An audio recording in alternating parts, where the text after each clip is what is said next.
یوں فرمایا محمود جب مشکل وقت آ جائے اس مصلی پہ کھڑے ہو کر 2 رکعت نماز ادا کرنا. پتہ چلا کہ اللہ کی مدد جو ہے وہ نماز کے ساتھ ہے. میں تمہیں بھی بتاتا ہوں، ولی تو میں نہیں. جب بھی کوئی پریشانی آئے، جب بھی کوئی تکلیف آئے، فرمایا استعینوا بالصبر والصلاۃ، نماز پڑھو انشاءاللہ آسانی ہوگی. صبر کر، نماز پڑھ. ان اللہ مع الصابرین،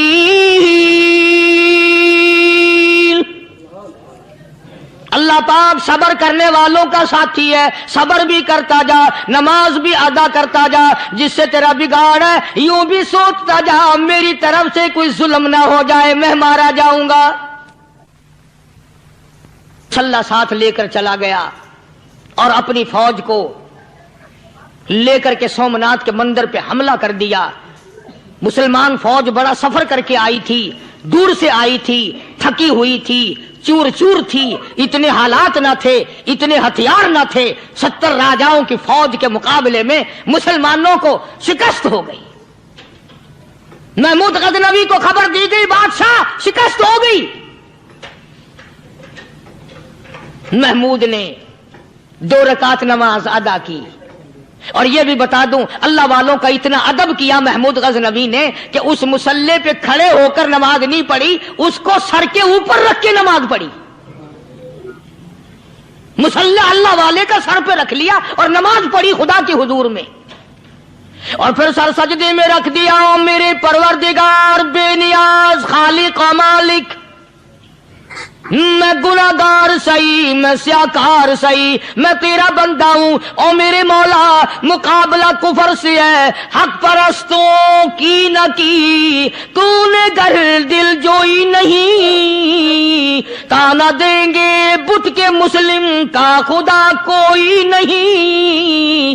او میرے پروردگار آج مجھے ذلیل نہ کر، آج میری شکست نہ کر، آج مسلمانوں کو شکست نہ دے. اور بے نیاز پروردگار کافر کہیں گے ان کا خدا کہاں گیا. بس محمود غزنوی نے اللہ کے حضور میں نماز ادا کی اور دامن پھیلایا اور سر سجدے میں رکھا. وہ اطلاع ملی کہ شکست فتح میں بدل گئی. چنانچہ جمعے کا خطبہ محمود غزنوی نے سومناتھ کے مندر کے اندر دیا. اس قدر اللہ والوں کو دلچسپی تھی ان معاملات سے کہ قوم کے لیے بھلائی ہو، ملک کے لیے بھلائی ہو، عوام کے لیے آخرت کی دنیا کی بھلائی مقصود تھی. خواجہ قطب الدین بختیار کاکی رحمت اللہ علیہ دلی شہر میں رہتے ہیں. بادشاہوں کا زمانہ ہے. اللہ اللہ کیا عجیب لوگ تھے. آج تو اچھے بھلے دیندار طبقہ نماز پڑھانے والوں کو نماز کے، غسل کے، وضو کے مسائل معلوم نہیں. دوستو ایسا وقت تھا سلطان صلاح الدین خلجی رحمت اللہ علیہ کو بادشاہ ہو کر عربی کی بہت بڑی 4 جلدوں میں کتاب ہے ہدایہ بادشاہ صلاح الدین خلجی کو زبان نہیں آتا. اتنی بڑی عظیم کتاب زبان نہیں آتی. وہ بادشاہ بھی ہوا کرتے تھے اور ولی بھی ہوتے تھے. سلطان عالمگیر رحمت اللہ علیہ بہت بڑا بادشاہ ہو کر، اورنگزیب ہے، عالمگیر ہے، اتنا بڑا عظیم بادشاہ، مگر حضور کریم صلی اللہ علیہ وسلم کی 5000 حدیث پاک اس بادشاہ کو زبان نہیں آتی. اور قرآن کا حافظ تھا، قرآن کا قاری تھا، قرآن کا عالم تھا، قرآن کا مفسر تھا، ولی بھی تھا، بادشاہ بھی تھا، اللہ والا بھی تھا. اور اتنا خوف تھا دل میں، میں تمہیں کیا بتاؤں. اللہ اکبر. بادشاہ ہو کر کے کپڑا خریدا، مزدوری کر کے کپڑا خریدا بادشاہ نے، اور کپڑا خرید کر اس کی ٹوپیاں اپنے ہاتھوں سے سی.